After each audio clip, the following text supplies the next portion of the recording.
Part 2 for just for today, I will give my worries to the divine. I keep hearing, how do I practice this? What do I do?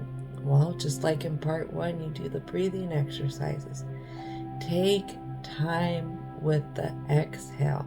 The exhale is going to engage your parasympathetic nervous system, which is more of your rest and digest, whereas the frantic breathing engages the other part of your nervous system where you want to prepare for flight or fight kind of things.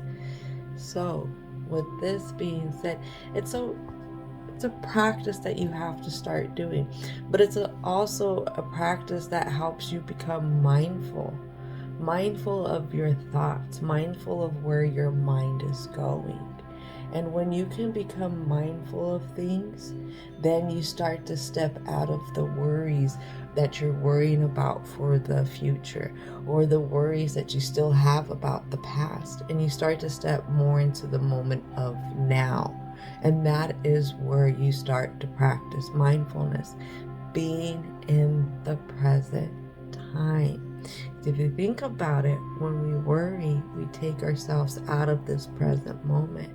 And a lot of times when we're stressed, we are forgetting to do things. And a lot of times that's things for ourselves. Things start to fall to the ground. We start to become frustrated because we're hitting every red light because we're worried about the time, or we're worried about not showing up a certain way. Well, no matter what, you're going to be late if you're going to be late. And like I said, nobody's perfect. There are going to be times where you're going to have the mistakes, and those are going to be the mistakes that you've always feared. So how can you be more accepting toward yourself? By stepping outside of the worries type of thing.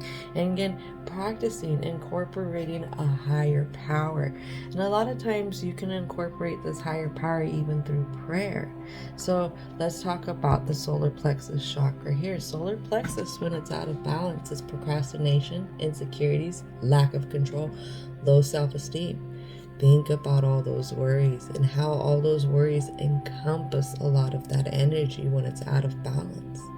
But when you start to step out of the worries, you're going to find your confidence, your personal power, joy. Here comes that self-discipline, keeping you on task on the things, the goals that you have. And you can't forget about the motivation that follows. I hope you have a great rest of your day.